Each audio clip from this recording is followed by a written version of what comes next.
বিসমিল্লাহির রহমানির রহিম। সম্মানিত শ্রোতা, আসসালামু আলাইকুম। এখন শুনবেন সূরা আত-তাগাবুন এর তেলাওয়াত ও তরজমা। পারা 28। বিসমিল্লাহির রহমানির রহিম। يسبح لله ما في السماوات وما في الأرض له الملك وله الحمد وهو على كل شيء قدير هو الذي خلقكم فمنكم كافر ومنكم مؤمن والله بما تعملون بصير বিসমিল্লাহির রহমানির রহিম। আসমান ও জমিনে যা কিছু আছে তার সবই আল্লাহর তাসবিহ করছে। তিনি সার্বভৌম ক্ষমতার অধিকারী এবং সব প্রশংসা তাঁরই। তিনি সব কিছু করতে সক্ষম। তিনি সেই মহান সত্তা যিনি তোমাদের সৃষ্টি করেছেন, অতঃপর তোমাদের মধ্য থেকে কেউ কাফের এবং কেউ মুমিন। তোমরা যা করছো আল্লাহ তা দেখছেন।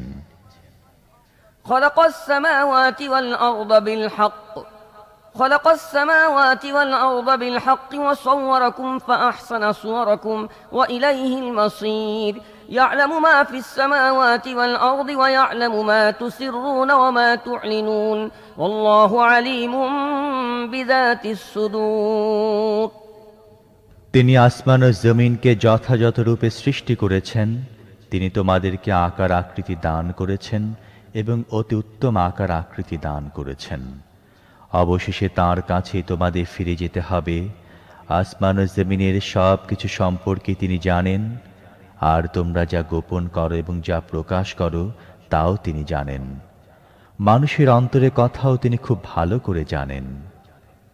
ألم يأتكم نبأ الذين كفروا من قبل فذاقوا وبال أمرهم ولهم عذاب أليم ذلك بأنه كانت تأتيهم رسلهم بالبينات فقالوا أبشر يهدوننا فكفروا وتولوا واستغنى الله والله غني حميد এর পূর্বে যেসব মানুষ কুফরি করেছে এবং নিজেদের অপকর্মে পরিণামও ভোগ করেছে, তাদের খবর কি তোমাদের কাছে পৌঁছেনি? তাদের জন্য নির্দিষ্ট আছে অতীব কষ্টদায়ক শাস্তি। তারা এরূপ পরিণতির সম্মুখীন হয়েছে কারণে যে তাদের কাছে যেসব রাসূল এসেছেন তারা সুস্পষ্ট দলিল প্রমাণ নিয়ে তাদের কাছে এসেছিলেন, কিন্তু তারা বলেছিল, মানুষ কি আমাদের হিদায়াত দান করবে? এভাবে তারা মানতে অস্বীকৃতি জানালো এবং মুখ ফিরিয়ে নিল। তখন আল্লাহ তাদের তোয়াক্কা করলেন না। আল্লাহ তো আদৌ কারো মুখাপেক্ষী নন, তিনি আপন সত্তায় প্রশংসিত। زعم الذين كفروا أن لن يبعثوا قل بلى وربي لتبعثن ثم لتنبؤن بما عملتم وذلك على الله يسير অস্বীকারীরা দাবি করে বলেছে যে মরার পরে আর কখনো তাদের জীবিত করে উঠানো হবে না। তাদের বলে দাও, আমার রবের শপথ, তোমাদের অবশ্যই উঠানো হবে। তারপর দুনিয়ায় তোমরা যা করেছ তা অবশ্যই তোমাদেরকে অবহিত করা হবে। এরূপ করা আল্লাহর জন্য খুবই সহজ।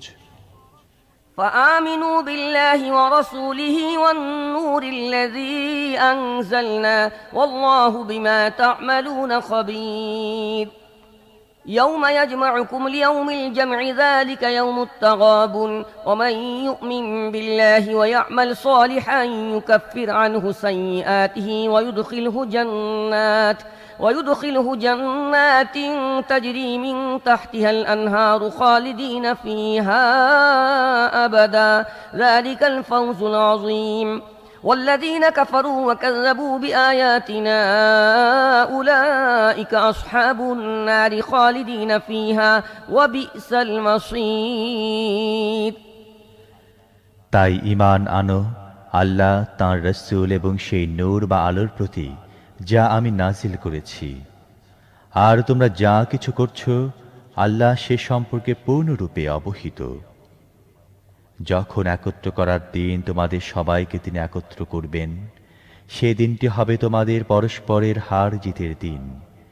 যে আল্লাহর প্রতি ঈমান এনেছে এবং নেক আমল করে, আল্লাহ তাআলা তার গুনাহ মুছে ফেলবেন। আর তাকে এমন জান্নাতে প্রবেশ করাবেন যার পাদদেশ দিয়ে ঝর্ণা বইতে থাকবে। এসব লোক চিরস্থায়ীভাবে সেখানে থাকবে, এটাই বড় সফলতা। আর যারা কুফরি করেছে এবং আয়াতসমূহকে মিথ্যা বলেছে, তারাই দোজখের বাসিন্দা হবে, তারা চিরস্থায়ীভাবে সেখানে থাকবে, তা অত্যন্ত নিকৃষ্ট স্থান।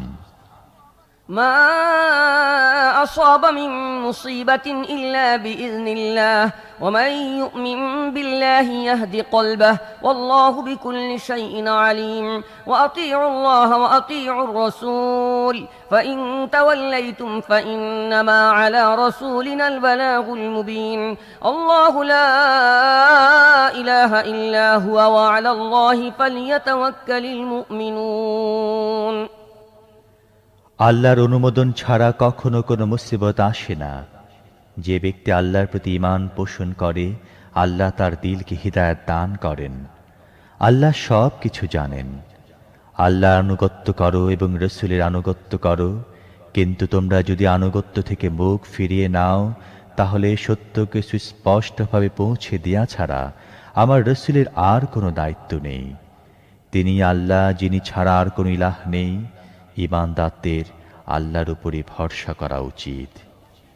يا أيها الذين آمنوا إن من أزواجكم وأولادكم عدوا لكم فاحذروهم وإن تعفوا وتصفحوا وتغفروا فإن الله غفور رحيم إنما أموالكم وأولادكم فتنة والله عنده أجر عظيم।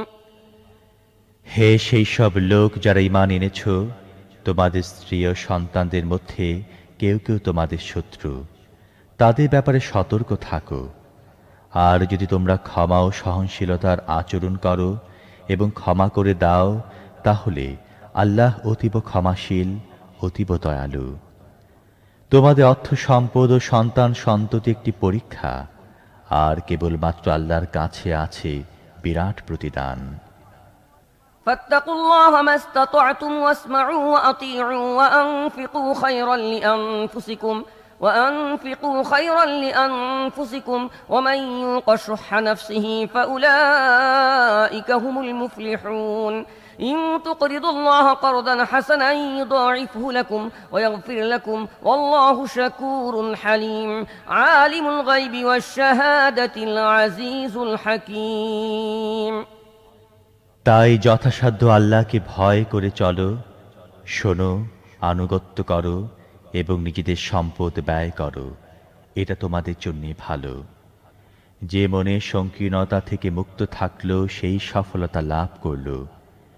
যদি তোমরা আল্লাহকে কর্জে হাসানা দাও, তাহলে তিনি তোমাদেরকে তা কয়েক গুণ বাড়িয়ে দেবেন এবং তোমাদের ভুল ত্রুটি ক্ষমা করবেন। আল্লাহ সঠিক মূল্যায়নকারী ও অতীব সহনশীল। সামনে উপস্থিত ও অনুপস্থিত সব কিছুই তিনি জানেন। তিনি মহাপরাক্রমশালী ও মহাজ্ঞানী।